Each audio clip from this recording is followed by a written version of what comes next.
Hey there, I'm Han. And I'm Kat, and we're Brews and Reviews.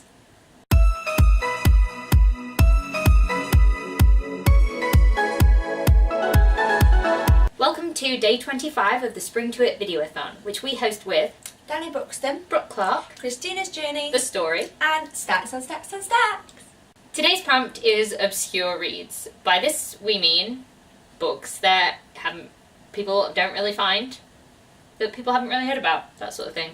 So, the funny thing about this prompt... The thing is that I've read a lot of books that probably a lot of people haven't read. However, they were when I was like young. So if I talk about them now, I don't want people to think, oh yeah, I'll read that and then be completely disappointed because they're kind of like teen fiction. Do you know what I mean? Like I read them when I was about 12 or so. So they're probably very young, and I might have loved them at the time, but thinking back on them now, it's probably like, yeah, I probably wouldn't like them now, so I don't think anyone else on BookTube would like them now. So I'm not even just going to talk about them because there's no point, because I don't want to recommend them to anyone. So I'm not going to actually have an input in this video because nobody wants that. So I'm going to leave this one up to Kat. Which should be interesting. Okay, so first book that I don't think many people have heard about. I don't know if you've heard about it or not, I guess. But I don't hear anyone talk about it. So I guess it's kind of obscure. And that is Wolf of the Plains by Con Ibbaldon. This is a story about Genghis Khan and how he became Genghis Khan. I think it's part of a series, but I've only actually read the first one. I really liked it, to be honest. I thought it was quite interesting. Never read a book about Genghis Khan before, so it's quite an interesting culture that you read about. It's like a Mongolian type culture, and everyone's like, it's interesting. I enjoyed it. I don't really know if the rest of the series is worth reading because I haven't read the rest of the series, so yeah. But it's a good book.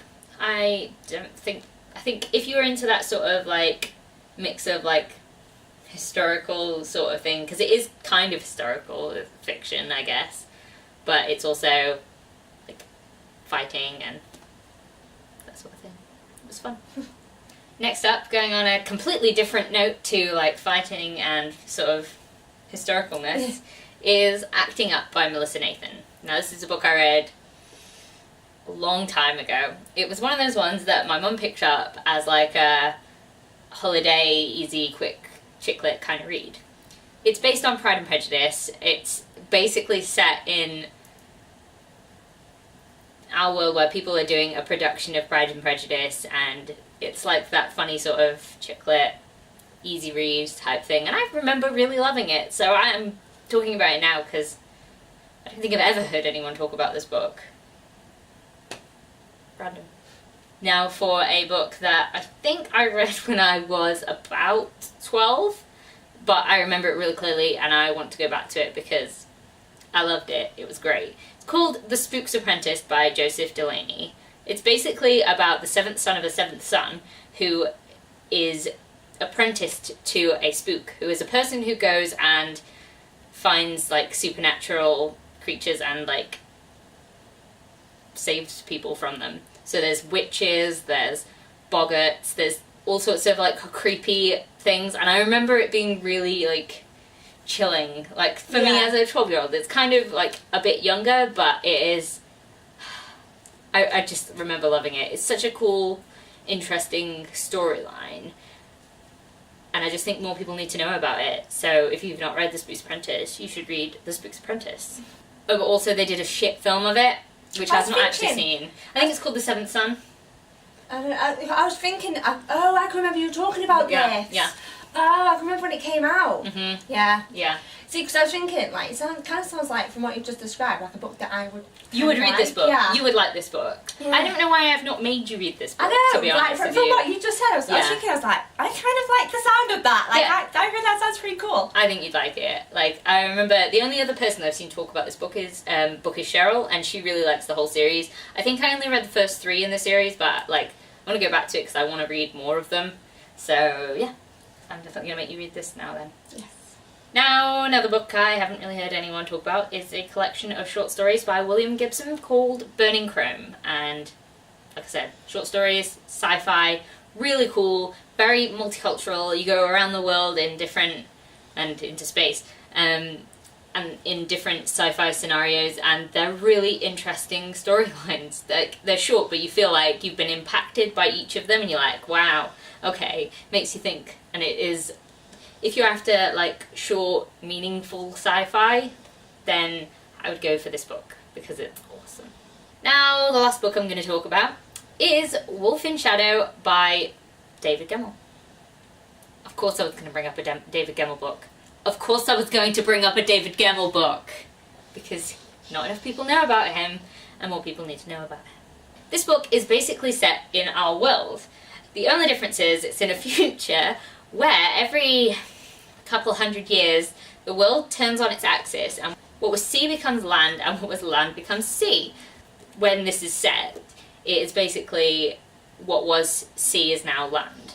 So everyone's like wandering around, and there's like shipwrecks in the desert, and it's really random. There's like whale skulls, like bones and stuff littered everywhere, and you know, there's like monsters, and it's kind of a western. There's kind of like people, guns and stuff, and there's monsters, and it's really cool, and yeah. It's not heroic fantasy like a lot of David Gemmell's other books are. It's very different, but John Shano is this really cool, badass guy. And there's like a lot of references to historical things on there, like the Bible, which is interestingly done in this. And there's this really nasty bad guy that basically wants to chop everyone's hearts out and like murder everyone to become all powerful. So it's awesome. And there we have it, ladies and gentlemen. This is why I don't do BookTube alone. Well, I am sorry. Like, generally, I wouldn't recommend any of the books that I read when I was a geeky teenager. I just wouldn't do that to you. Like, they're kind of cringy and cheesy, and, you know, like, it's probably like a bit lovey-dovey. No, they're just cringy. Like, thinking back, it's like, oh god, no.